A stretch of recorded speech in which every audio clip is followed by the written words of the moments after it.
కూటమి ప్రభుత్వం ఏర్పడి ఇప్పటికి ఏడాది కావస్తోంది. ఇందులో భాగంగా సూపర్ 6 అనే 6 హామీలు ఇచ్చారు. నిరుద్యోగ వృత్తి అనేసి అని చెప్పి, నిరుద్యోగులకు ఉద్యోగాలు అనేసి అని చెప్పేసి చంద్రబాబు నాయుడు ఎన్నికల్లో ఆయన విస్తృతంగా ప్రచారం చేయడం జరిగింది. అయితే ఇప్పటివరకు ఈ ఉద్యోగాలు అనేవి రాకపోవడంతో నిరుద్యోగులంతా కూడా రోడ్డెక్కారు. ఇందులో భాగంగా తిరుపతిలోని కలెక్టరేట్ వద్ద వైఎస్ఆర్ కాంగ్రెస్ పార్టీ పిలుపు మేరకు ఇక్కడ నిరుద్యోగులంతా కూడా వచ్చి ఈ యువత పోరు కార్యక్రమంలో పాల్గొనడం జరుగుతోంది. ఇక్కడ చూస్తే కనుక పెద్ద ఎత్తున యువత అంతా కూడా ఉన్నారు. అదేవిధంగా ఇక్కడ వైఎస్ఆర్ కాంగ్రెస్ పార్టీ నాయకులు కూడా ఉన్నారు ఇక్కడ మనతో మాట్లాడేందుకు. చెప్పండి, ఈరోజు చంద్రబాబు నాయుడు గారు గతంలో అధికారంలోకి రావడానికి రాష్ట్ర ముఖ్యమంత్రిగా అప్పుడు జగన్మోహన్ రెడ్డి గారి పరిపాలన కొనసాగిస్తుంటే జగన్మోహన్ రెడ్డి గారికైనా అద్భుతమైనటువంటి సంక్షేమము, జగన్మోహన్ రెడ్డి గారికైనా అద్భుతమైనటువంటి అభివృద్ధిని రాష్ట్రంలో చూపిస్తామని చెప్పి గొప్ప డప్పాలు పలికినటువంటి చంద్రబాబు నాయుడు గారు, లోకేష్ గారు, పవన్ కళ్యాణ్ గారు మరి ఈరోజు అధికారంలోకి వచ్చి ఏడాది దాటుతున్నా కూడా ఉద్యోగాలు లేవు, ఇచ్చినటువంటి సంక్షేమ పథకాల అమలు లేదు, రాష్ట్రంలో అభివృద్ధి లేదు. ఆ రోజు ఎన్నికల్లో అధికారం కోసం 20 లక్షల ఉద్యోగాలు నిరుద్యోగులందరికీ కేటాయిస్తామన్నారు. ఉద్యోగాలు కల్పించలేనటువంటి పక్షంలో ప్రతి ఒక్క నిరుద్యోగికి 3,000 రూపాయలు నెల నెల నిరుద్యోగ వృత్తి ఇస్తానన్నాడు. మరి ఈరోజు ఏడాదిలో ఒక్క ఉద్యోగం లేదు, ఒక్కరికి కూడా నిరుద్యోగ వృత్తి లేదు. నారా లోకేష్ గారు సాక్షాత్తు విద్యాశాఖ మంత్రిగా ఆయన మంత్రి పదవిలో ఉద్యోగాన్ని నిర్వర్తిస్తూ ఈరోజు విద్యార్థులకు ఫీజు రియంబర్స్మెంట్ లేదు. కాలేజీ చదువులు పూర్తయినటువంటి విద్యార్థులు సర్టిఫికెట్లు దొరక్క కాలేజీలకి ప్రభుత్వం నుంచి ఫీజు రియంబర్స్మెంట్ అందక నానా ఆగచాట్లు పడుతుంటే ఈ నారా లోకేష్ గారు ఎక్కడికి వెళ్ళారు? ఉద్యోగాలు ఇస్తానంటే చంద్రబాబు నాయుడు ఎక్కడికి వెళ్ళాడు? నిరుద్యోగ వృత్తి ఇస్తానన్నటువంటి ప్రభుత్వం ఏ రకంగా ముందుకెళ్తోంది?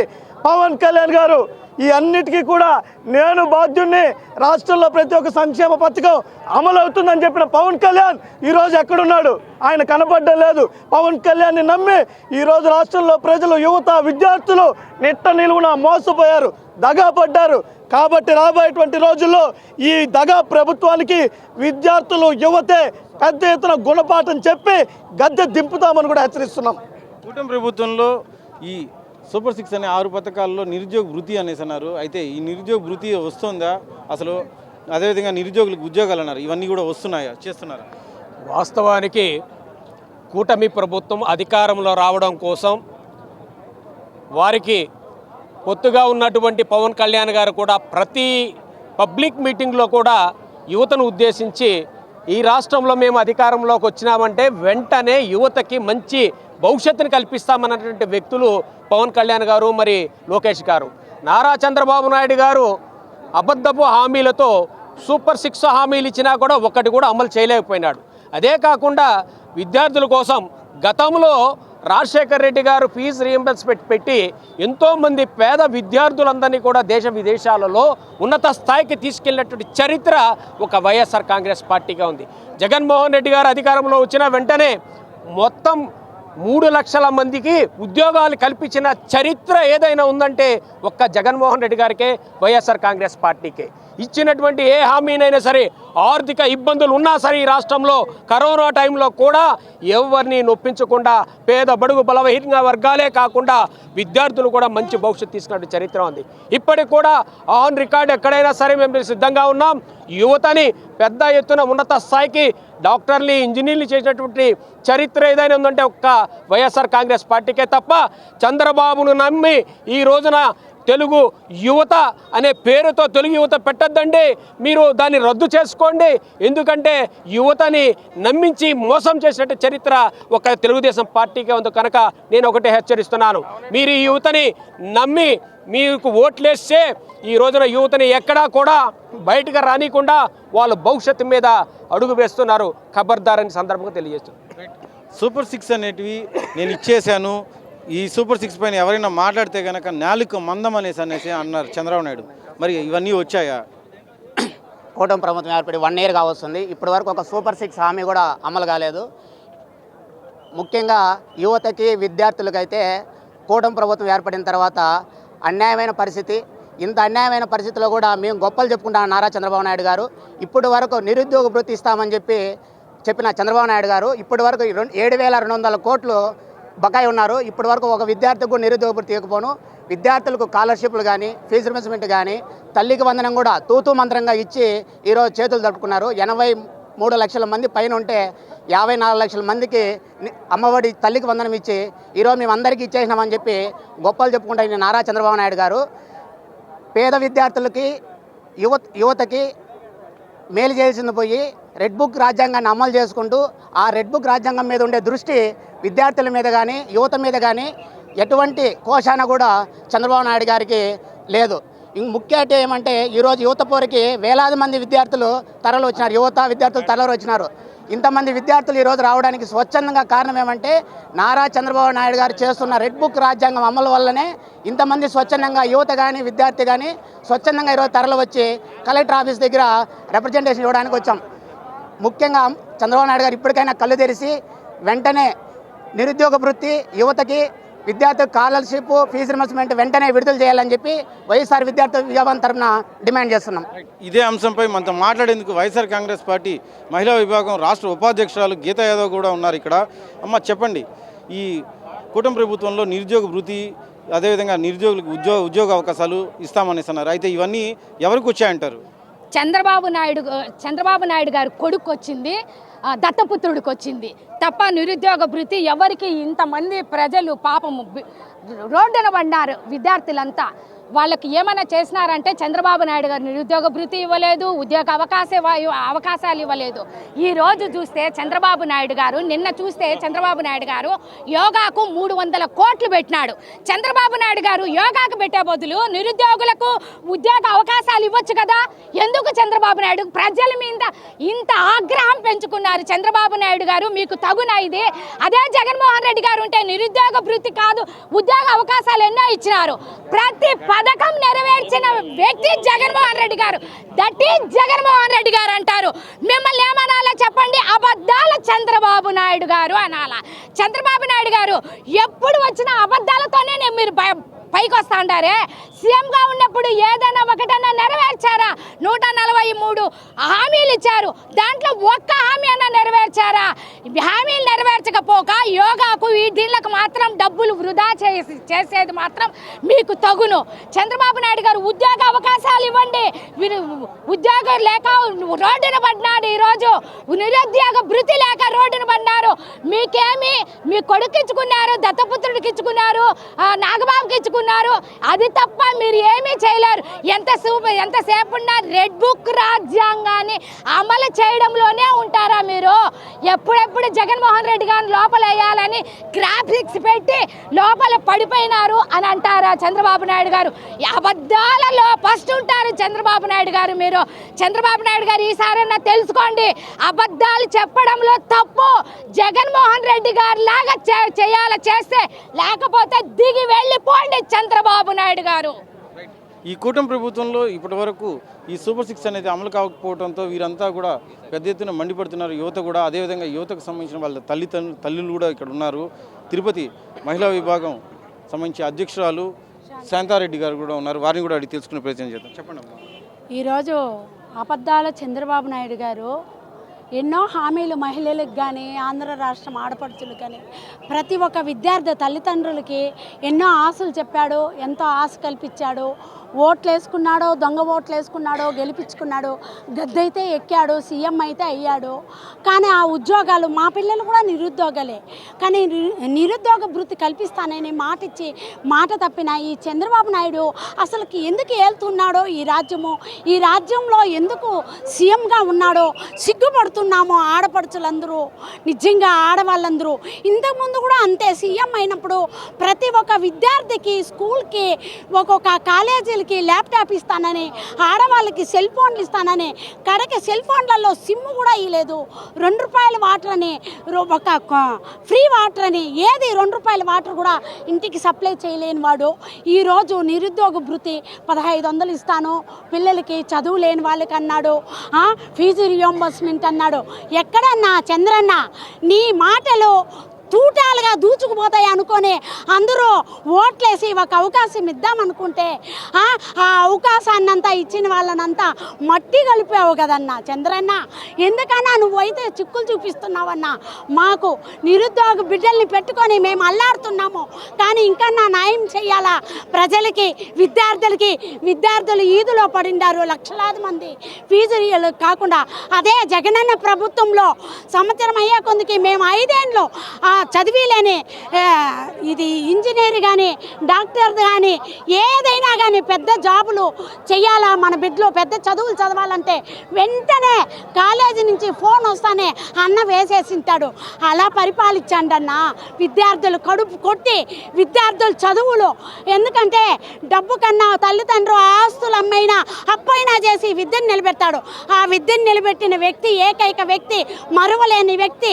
విద్యను ఏది శాశ్వతంగా ఉండేది విద్య అన్న, డబ్బులు కాదు, ఏమీ కాదు. ఆ విద్యను పంచిపెట్టిండే ఏకైక వ్యక్తి మన జగన్మోహన్ రెడ్డి అని హెచ్చరిస్తున్నాము. అన్నం చూసైనా బుద్ధి తెలుసుకోండి. అన్నం మీద తప్పుడు కేసులు, తప్పుడు ఇవన్నీ పెట్టి మీరు గెలుచుకోవాలని అనడం ఆపద్దము. ఈ ఆంధ్ర రాష్ట్రం ఆడపడుచులందరూ అన్నకి ఏదన్నా అని జరిగితే ఇంత ముందర కూర్చొని నీ ఇంటికి వస్తాం, నారావారిపల్లికి వస్తాం, హైదరాబాద్కి వస్తాం, నీ ముందర ఉంటామన్నా, ధర్నా చేస్తాం. అదైతే నిజం. కూటమి ప్రభుత్వంలో విద్యా వైద్యం అనేది అసలు సరిగ్గా అందుతుందా? గత వైఎస్ఆర్ కాంగ్రెస్ పార్టీలో ఏ రకంగా ఉన్నది ఈ విద్యా వైద్యం అనేది? విద్యకి ఎటువంటి ప్రాధాన్యత ఇచ్చారు గత వైఎస్ఆర్ కాంగ్రెస్ పార్టీ హయాంలో? వైఎస్ఆర్ పార్టీ టైంలో మరి ఫీజు రియంబర్స్మెంట్ పథకం, అలాగే అమ్మఒడి కానీ ప్రతి విద్యార్థికి కూడా తల్లుల అకౌంట్లు వేసి చాలా బాగా నడిపించాడు మన జగన్మోహన్ రెడ్డి. ఈరోజు తల్లుల అకౌంట్లో కాదు కదా, వాళ్ళు చెప్పిన వాళ్ళ కార్యకర్తలకే తప్ప వైఎస్ఆర్ కార్యకర్త అన్నవాడికి పిహెచ్డి కోతలకు విధించి ప్రతి గ్రామంలో కూడా 100 నుంచి 200 మందికి కట్ చేసి జగన్ గారి ప్రభుత్వంలో ఎవరైతే లబ్ధి పొందారో ఇవాళ ప్రతి విలేజ్లో కూడా 200 మందికి కట్ చేసి కరెంట్ బిల్ అని చెప్పి షాకులు చూపి డబ్బులు అరాకొర వేసి ఈ పథకాలని గట్టెక్కిద్దాం అనుకుంటున్నారు. ఈ పథకాలు ఏది కూడా సంతృప్తిగా అమలు చేయలేడు. కానీ వేసానన్న పేరుకి ఇవాళ మొత్తం అన్నీ వేసాను, ఇంకెవరిదన్నా మాట్లాడితే 4 కోస్తానని చెప్పి ఒక రాష్ట్ర ముఖ్యమంత్రి అనడం చాలా సిగ్గుసేటు. మరి ఇటువంటి బెదిరింపులకి ఎవరో భయపడరు. ఇవాళ వైఎస్ఆర్ పార్టీ విద్యార్థి విభాగం ఈరోజు ఫీజు రియంబర్స్మెంట్స్ లాస్ట్ ఇయర్ ఫీజులు కట్టక సర్టిఫికెట్లు తీసుకోకుండా పాపం చాలా బాధలు పడుతున్నారు.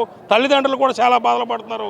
ఇప్పుడైనా గుర్తించి నువ్వు ఏదైతే జాబ్ క్యాలెండర్ మొట్టమొదటి సంవత్సరం చేస్తానో రిలీజ్ చేస్తానన్నావో జాబ్ క్యాలెండర్ రిలీజ్ చేసి పేద విద్యార్థులకి, నిరుద్యోగులకి నిరుద్యోగ వృత్తి 3000 వేసి మీ హామీలని నెరవేర్చాలని చెప్పి ఈ సభంగా తెలియజేస్తూ రేపు రాష్ట్ర వ్యాప్తంగా స్టూడెంట్స్ అందరూ కూడా ఈ ఉద్యమం జగన్మోహన్ రెడ్డి గారి పిలుపు మేరకు అన్ని రాష్ట్ర కలెక్టరేట్లో కూడా ఒక నిరుద్యోగ యువత పేద విద్యార్థుల గురించి ఈ ధర్నా కార్యక్రమాలు పిలుపునిచ్చారు. స్టూడెంట్స్ మీరు కూడా తెలుసుకోండి, దొంగ హామీలు నమ్మకండి. జగన్మోహన్ రెడ్డి గారు నిరుద్యోగుల పట్ల మా పోరాటం చేయడానికి వైఎస్ఆర్ కాంగ్రెస్ పార్టీ సిద్ధంగా ఉందండి. ఎన్ని పార్టీలు కలిసి వచ్చినా కానీ మళ్ళీ 2029లో జగన్మోహన్ రెడ్డి ముఖ్యమంత్రి అవుతాడని చెప్పి ఈ సభాముఖంగా తెలియజేస్తున్నా. ఇదే యువత పోరు కార్యక్రమానికి మరొక తల్లి కూడా ఇక్కడ ఆమె నల్ల చీర కట్టుకొని ఆమె నిరసన వ్యక్తం చేస్తూ యువత పోరుకు మద్దతుగా ఇక్కడ వచ్చారు. అమ్మ, ఈ కూటమి ప్రభుత్వంలో ఉద్యోగాలు లాంటివి వచ్చాయి అసలు? మీ అబ్బాయి ఏం చేస్తున్నాడు?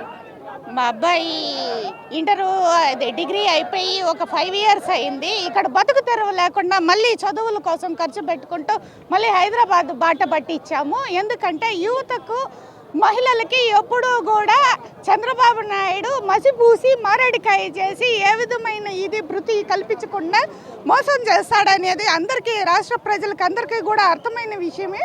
కానీ ఆయన ఏదో చేస్తాడు, మా సూపర్ 6 హామీలు ఇచ్చాడు కదా, దీనిలో ఇది కూడా ఒకటి అమలు చేస్తాడనే ఉద్దేశంతో రాష్ట్ర ప్రజలు మళ్ళీ కూడా ఆయన్ని ముఖ్యమంత్రిగా చేసుకునేసి మహిళలందరూ కూడా మరోసారి మోసపోవాల్సిన పరిస్థితి వచ్చింది. ఈరోజు రాష్ట్ర వ్యాప్తంగా కూడా యువత అందరూ కూడా వీళ్ళు జరిగిన నష్టానికి వీళ్ళకి ఉద్యోగాలు రాకపోగా వీళ్ళకి నిరుద్యోగ భృతి అనేది కూడా కల్పిస్తామనేసి హామీ ఇచ్చారు. ఆ హామీని కూడా నెరవేర్చకపోవడం ఈరోజు ఆంధ్ర ప్రజలు చేసుకున్న దౌర్భాగ్యం. ఈ దౌర్భాగ్యాన్ని మేము ఖండిస్తున్నాం. ఈరోజు రాష్ట్ర వ్యాప్తంగా కూడా కలెక్టరేట్లకు ముట్టడి చేసి మెమరాండం ఇస్తూ ఈరోజు మాకు జరిగిన అన్యాయాన్ని మీరు సరిచేయాల్సిన పరిస్థితి ఉంది. ఈ హామీని మీరు అమలు చేయాల్సిన పరిస్థితి కూడా ఎంతో ముఖ్యమైనది. యువత ఈ విధంగా ఏ పని లేకుండా రేపు గంజాయికి మద్యానికి బానిసలు అవుతారు. ఈ దౌర్భాగ్యం కూడా మీ నుంచే మాకు జరుగుతోందనేసి మహిళలందరూ కూడా దీన్ని ఖండిస్తున్నాం. ఇది ఈరోజు జరుగుతున్న వైఎస్ఆర్ కాంగ్రెస్ పార్టీ యువత పోరు కార్యక్రమానికి పెద్ద ఎత్తున యువత అంతా కూడా ఇక్కడ మద్దతు తెలిపారు. ఇందులో భాగంగానే ఇక్కడ వారికి సంబంధించిన తల్లులు కూడా ఇక్కడికి వచ్చారు. అమ్మ, ఏంటి ఈరోజు యువత పోరు కార్యక్రమంలో మీరు దేనిపైన ఇక్కడికి వచ్చారు? నిరుద్యోగ వృత్తి ఇవ్వలేదనేసి అని చెప్పా, లేదంటే నిరుద్యోగులకు ఉద్యోగాలు ఇవ్వలేదనేసి? ఇప్పటి వరకు ఏ ఒక హామీలు నెరవేర్చలేదు. ఈ యువత పోరు చేయాల్సిందే కానీ మాకు న్యాయం జరగదు. మా బిడ్డలు ఎప్పుడూ అల్లాడాల్సిందే. ఎందుకంటే జగన్ గారు ఉండేటప్పుడు బాగా చదువుకునేసి తనిగా పెట్టారు, మాకు హామీలు ఇచ్చారు, కరెక్ట్గా పంపించారు. అదేవిధంగా ఇప్పుడు ప్రతి ఒక్కటి ఈయన దగ్గర అడుక్కోవాల్సింది వచ్చిందా? జనాల్లో చూస్తే అడుకోనట్టుగా ఉందా? ఆయనకు ఓటేసి గెలిపించిన దానికి ఇదేనా ఆయన చేసే న్యాయం ప్రజలకి? ఏమీ లేదు. మీరు ఇంకా ఎన్ని రోజులు, సంవత్సరానికి ఒక్కటి నెరవేర్స్తాము అనుకుంటే కూడా ఇంకా లాస్ట్ వరకు ఉండబోయేది లేదు, పాడు లేదు. మీరు మర్యాదగా దిగిపోండి. దిగిపోయి న్యాయం చేసేదానికి జగన్ గారిన వచ్చి ప్రజలకైనా న్యాయం చేస్తారు. ఇప్పటి వరకు 2000 ఇస్తాను, 3000 ఇస్తాను. మీ కొడుకుకి ఇచ్చేదానికి, దత్తపుత్రుడు ఆయనకి ఇచ్చేదానికి, వాళ్ళ అన్నతమ్ముళ్ళకి ఇచ్చేదానికి మీకు సరిపోతూ ఉంది. ప్రజలకు ఏం న్యాయం చేస్తూ ఉంటారు? ఇప్పటి వరకు ఏం చేశారు? ఇంకమేటి చేయబోదే కూడా లేదు. మీరు మిమ్మల్ని నమ్ముకునేదానికి ఏడన్నా పోవచ్చు మేము పని పాటకన. మీరు చేయబోదలే. ఇప్పుడు చదువు పిల్లలకి ఇస్తాననేసి లింక్ పెట్టారు కరెంట్ ఛార్జ్ పైన. ఆ కరెంట్ ఛార్జ్ ఏంటంటే కరెంట్ ఛార్జ్ పెంచింది నువ్వే, ఇప్పుడు బాధపడేది మేము. 300 వచ్చే చోట 600, 800 వచ్చింది. ఎందువల్ల వచ్చింది? పాక బకాయిలు అవి ఇవి ఊడగొట్టి మాకు కరెంట్ ఛార్జ్ పెంచినావు. ఈరోజు బాధపడి వాళ్ళంతా తిప్పి పంపించినావు. కరెంట్ ఛార్జ్ మీకంతా ఎక్కువ ఉంది, అదిపై సెర్చ్ చేసుకొని రండి, మీ అకౌంట్లో వేస్తామని. మళ్ళీ 29 డేట్ అన్నారు. ఇప్పటికి 29 కూడా లేదంట. ఏ రోజుకి నువ్వు న్యాయం చేయబోతావు? ఈ జనాలు ఎట్లా నమ్ముకున్నారో అర్థం కాలే. మేము మాత్రం ఒకటే చెప్తాము, నువ్వు మర్యాదగా దిగిపోతే ఇంకా కొన్ని రోజులకైనా మంచి పేరైనా ఉంటుంది, అంతో ఇంతో. లేదంటే అది కూడా ఉండదు. జనాల్లో నిన్ను కొట్టి పంపిస్తారు. అదే లాస్ట్కి చేయబోయేది. ఇది కూటమి ప్రభుత్వంలో ఈ తల్లులకు వందనం అనే ఈ పథకం పడాలంటే కూడా వారికి 300 యూనిట్లు విద్యుత్ అనేది కాలుంటేనే వారికి ఆ తల్లులకు వందనం అనే ఈ పథకం అనేది వర్తిస్తుంది. అయితే ఇప్పుడు మీకు ఈ తల్లికి వందనం అనేది కూడా వస్తుందా? అయితే ఈ నిరుద్యోగ వృత్తి అనేది కూడా వస్తుందా అనే అంశాలపై మీరు చెప్పండి. ఏమీ రాలేదు సార్. మా అమ్మాయి inter first year, second year అయిపోయింది సార్ ఇప్పుడు. కానీ ఇప్పుడు అడిగితే వాళ్ళకి ఫస్ట్ ఇయర్ అయిపోయిన వాళ్ళకి, సెకండ్ ఇయర్ అయిపోయిన వాళ్ళకి ఫీజు రిమెంట్ లేదంట సార్. దాంట్లో ఆటో దొల్లే వాళ్ళకు లేదంట. 300 యూనిట్లు కరెంటు బిల్లు వస్తే లేదనేది చట్టం కొత్తగా తీసుకొచ్చారు సార్. దయచేసి దండం పెట్టి ప్రతి ఒక్క తల్లి ఏడుకుండేది ఏమంటే చంద్రబాబు నాయుడు గారిని మన రాష్ట్ర సీఎంగా వండుకొని కొన్ని ఆంక్షలన్నీ నిర్మించుకున్న దయచేసి ఆయన ఆలోచించాల్సింది ఏమంటే తల్లులు కడుపు మంట పెట్టుకోవడం చాలా మంచిది కాదు. వాళ్ళకి ఎంత మంచిగా చెప్తున్నాము. ఈరోజు మేము ఎంత బాధపడుతున్నామంటే కనీసము ఇంటర్ అయిపోతే పోయి సర్టిఫికేట్లు తెచ్చుకోలేని పరిస్థితి సార్ మాది. కనీసం ఏమంటే మీరు ఫీజులు కట్టండి అంటారు. ఏనేమంటే మేము ఇంటర్ చదివే వాళ్ళకి వేసేది లేదు అంటారు. ఫస్ట్ ఇయర్ వాళ్ళకి లేదు, సెకండ్ ఇయర్ వాళ్ళకి లేదు.